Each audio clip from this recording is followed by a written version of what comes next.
Salam teman-teman semua, apa kabar pada hari ini? Saya percaya bahwa setiap kita selalu dalam perlindungan Tuhan. Teman-teman, kita akan belajar pada hari ini satu tema, bersinar di masa gelap. Pernah nggak teman-teman berada dalam suatu ruangan yang begitu gelap, lalu kemudian tidak ada cahaya satupun? Tentu perasaan kita akan dihantui oleh rasa takut. Mengapa? Karena ketika kita berada dalam kegelapan, kita tidak bisa berbuat apa-apa, kita tidak bisa melihat apa-apa. Kegelapan itu tidak mengenakan ya teman-teman. Makanya jangan suka bermain di gelap-gelap ya. Kita adalah anak-anak terang, bukan anak-anak gelap. Teman-teman yang terkasih, ada seorang anak muda. Anak muda ini dia paling disayang oleh papanya, sehingga dia dibelikan jubah yang indah-indah. Dan kasih sayang papanya ini kepada anak muda ini membuat saudaranya iri hati kepada anak muda ini. Anak muda ini bernama Yusuf ya. Yusuf ini seorang anak yang ganteng, anak yang paling disayangi oleh papanya. Karena dia anak bungsu ya. Siapa di sini teman-teman yang anak bungsu? Tentu kalau anak bungsu itu mendapat kasih sayang lebih dari orang tua ya. Namun teman-teman, celaka bagi Yusuf ini. Ketika dia mendapatkan kasih sayang lebih dari papanya, justru ini membuat saudara Yusuf tidak senang kepada Yusuf. Mereka iri hati kepada Yusuf. Lalu kemudian mereka membenci Yusuf. Mereka tidak mengasihi Yusuf sebagaimana papanya mengasihi Yusuf ya. Jadi teman-teman, kita belajar bahwa terkadang kasih sayang yang tidak adil dari orang tua menyebabkan iri hati dalam keluarga. Namun sebagai anak-anak muda, jangan sampai kita seperti saudara-saudara Yusuf yang iri hati. Karena iri hati itu adalah karakter yang tidak baik ya. Sebagai anak-anak muda, kita diajarkan untuk hidup di dalam kasih Yesus ya, sebagaimana Tuhan mengasihi kita. Suatu ketika Yusuf disuruh papanya untuk pergi melihat saudaranya yang saat itu berada di padang menjaga kawanan domba mereka. Dan Yusuf ini adalah anak yang taat kepada papanya.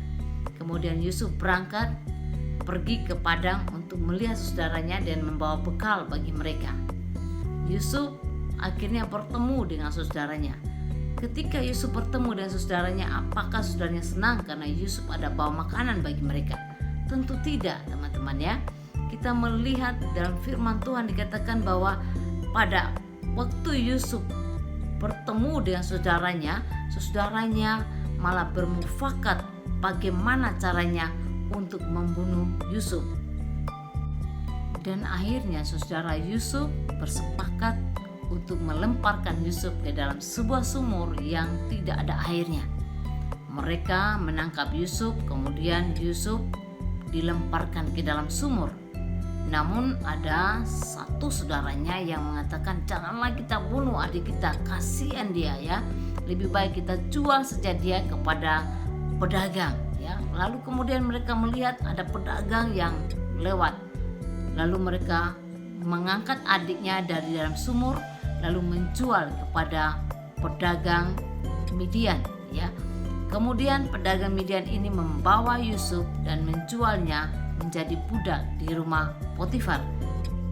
Ketika Yusuf berada di rumah Potifar, Yusuf mengerjakan setiap pekerjaan yang dipercayakan kepadanya dengan sungguh-sungguh.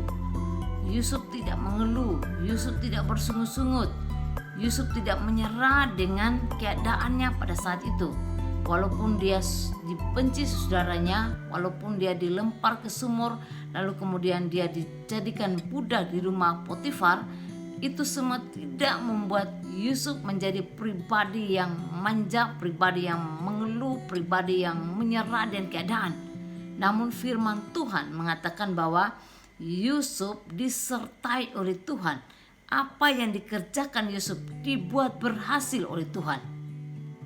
Apa rahasianya untuk kita menjadi pribadi yang tetap bersinar di masa-masa gelap dalam kehidupan kita? Yang pertama ialah disertai oleh Tuhan. Yusuf ini disertai oleh Tuhan. Di tengah-tengah pergumulan, di tengah-tengah masalah yang dihadapi, Tuhan selalu ada bersama-sama dengan Yusuf. Inilah yang menjadi kekuatan bagi Yusuf. Dan teman-teman yang dikasihi oleh Tuhan, mungkin hari-hari ini pandemi yang berkepanjangan ini membuat kita berada di masa-masa gelap dalam kehidupan kita. Tapi ingatlah bahwa Tuhan ada bersama-sama dengan kita. Dia memberi kekuatan kepada kita. Dia memampukan kita, menolong kita untuk kita tetap menjadi pribadi-pribadi yang kuat di masa-masa pandemi ini. Oleh karena itu tetaplah percaya dan berharap hanya kepada Tuhan Yesus Kristus. Rahasia yang kedua untuk kita tetap bersinar di masa-masa gelap yaitu jangan pernah menyerah dengan keadaan. Tetaplah berpengharapan kepada Tuhan. Keadaan di sekeliling kita bisa membuat kita kehilangan pengharapan. Tetapi sebagai anak-anak Tuhan, jangan pernah kehilangan pengharapan. Sebagaimana yang dialami oleh Yusuf, penderitaan yang dialaminya, kesesakan dialaminya tidak membuat Yusuf kehilangan pengharapan. Dia tetap berharap, dia tetap percaya bahwa Tuhan punya rencana bagi hidupnya, dan rencana Tuhan itu indah bagi hidupnya. Oleh karena itu, teman-teman yang dikasihi oleh Tuhan, masa-masa ini mungkin membuat kita jenuh, membuat kita malas karena semuanya serba online. Tapi ingatlah bahwa jangan pernah menyerah. Tetap semangat untuk belajar, tetap semangat beribadah kepada Tuhan, tetap semangat bekerja dengan sungguh-sungguh. Maka Tuhan akan menjadikan kita berhasil sebagaimana yang dialami oleh Yusuf. Tuhan jadikan apa yang dia kerjakan semuanya berhasil karena Tuhan menyertai dia, karena Yusuf tidak menyerah dengan keadaan tetapi tetap berharap kepada Tuhan Yesus. Rahasia yang ketiga untuk kita tetap bersinar di masa gelap yaitu tetap menjadi berkat dimanapun kita berada. Kehadiran Yusuf di rumah Potifar membuat rumah Potifar seisi rumahnya diberkati oleh Tuhan. Bahkan apapun yang ada dalam rumahnya semua diberkati oleh Tuhan karena kehadiran Yusuf.